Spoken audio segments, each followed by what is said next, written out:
Okay, so we just saw how Descartes tries to give us a way of responding to skepticism, right? Descartes tries to show that we can have certainty about at least one claim, namely that I exist, right? I can know with certainty that I exist because every time I try to doubt my own existence, I have to be there to do the doubting. This is Descartes' cogito argument, right? Well, now that we have this argument, as we saw last time, we need to try to show how we can extend it to the external world, knowledge of external objects, external things. And the way Descartes tries to do this is by arguing for the existence of God, right? Descartes thinks, well, if I can show that God exists and God is a good God, so God will not allow us to be deceived, then that would give us some kind of certainty with regard to our belief about external objects, like tables and chairs and so forth. The problem here is that this looks like a circular argument, what we sometimes call Descartes' circle. And here's the reason why. We need clear and distinct ideas, ideas that we cannot be wrong about. We have one, namely that I exist. That's all we have so far, is that I exist. Well, how does he get to knowledge of God? Descartes thinks that we also have a clear and distinct idea that God exists and that God is not a deceiver. But why? What reason do we have for thinking that?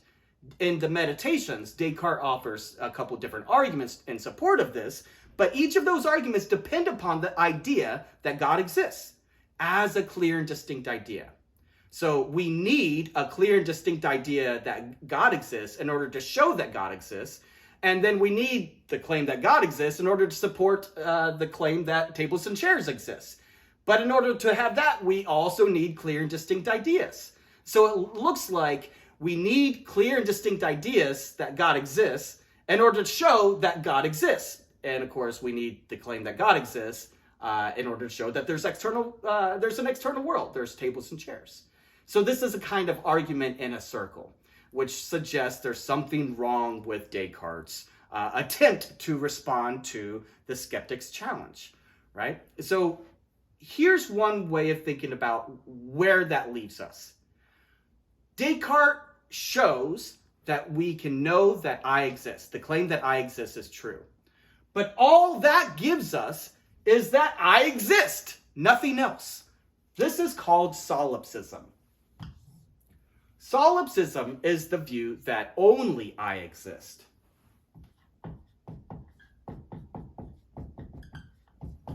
Right? It's a very, very lonely, kind of depressing view. And I don't know of anybody that actually believes or holds this view, because if you think about it, the moment you believe that only I exist, that's going to be refuted by anyone else having a belief or doing anything, right? So for instance, if I was a solipsist and I believe that only I exist, then you as my student would not exist. You would just be an idea in my mind, right? So since only I exist, I'm like creating you in my mind in some sense. Likewise, if you're a solipsist, then I don't exist, right? I am nothing more than an idea or a concept or image in your mind, something that is created by your mind, right? So the fact that we have conversations and communicate with other people seems to suggest that solipsism is false. Nonetheless, Descartes' argument does not get us out of this view, this problem that only I exist. We need some other way to show that other things beyond my mind exist. So Descartes tries to do this by appealing to the existence of God, and that looks like it's a circular or a fallacious approach to this problem. So we'll need to think about how to get out of this problem of solipsism. Another related problem is what's called idealism. Idealism is similar, but not quite the same as solipsism. Idealism says that the only things that exist are ideas or minds.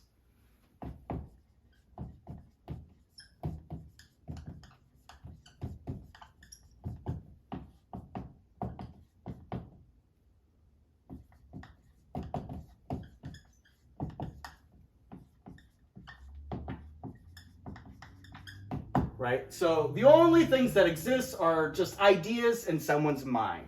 Or another way of putting this is there are no physical objects. Right? So tables and chairs don't exist. They're just ideas in people's minds. Right? So right now, I'm not looking at the whiteboard behind me. I'm not touching it. I'm not feeling it. I'm not perceiving the whiteboard behind me. According to idealism, the whiteboard behind me doesn't exist. Of course, now that I'm looking at it, it does exist because it's in my mind. I'm perceiving it. Or when my hand is on it, I'm feeling it, so I'm still perceiving it. So it exists. The moment I take my hand away, it ceases to exist, insofar as it's no longer present in my mind, in my consciousness. Right? So this is a long-standing view that many philosophers have actually taken. So we need to think about to what extent is it a realistic or plausible view to hold.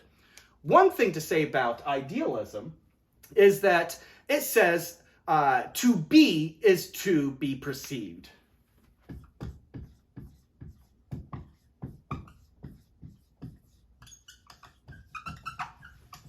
So what happens to the whiteboard when I'm not perceiving it? What happens to my bedroom when I'm not in it? What happens to my car when it's in the garage and I'm not there driving it? Well, idealism, one way of thinking about idealism is to say that those things cease to exist, right? Because to exist, is to be perceived on this view. However, we might say that there is some object, some entity out there that does perceive the whiteboard when I'm not looking at it. There is an entity out there that perceives my car in the garage, even though I'm not driving it. According to a philosopher named Berkeley, he argues that God perceives everything. So even though I'm not looking at the whiteboard right now, the whiteboard can continue to exist as an idea in the mind of God, even though it may not be perceived by me, right? It's perceived by God even when I'm not perceiving it. Again, this is a sort of a theological response to this sort of skeptical issue, similar to Descartes, but importantly different, right? This kind of idealism says physical objects do not exist. They're merely ideas in someone's mind, either in my mind, in your mind, or maybe in a God's mind, right? Whereas Descartes wants to say, no, physical objects really do exist, right? Tables and chairs out there in the external world are real objects because God will not deceive us. But if I can't give an argument to demonstrate that point, then I'm left in solipsism. Or I could say, well, no, idealism is another plausible view.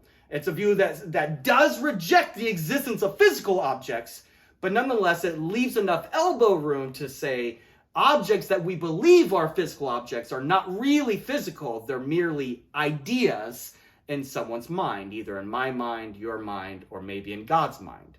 So we'll talk more about different ways to respond to these skeptical challenges. But I think that it's important to kind of keep these two different points distinct. They're similar, but importantly different, right? Solipsism has basically been rejected by everyone for good reasons. But idealism has been a very, very influential view all the way up till the present.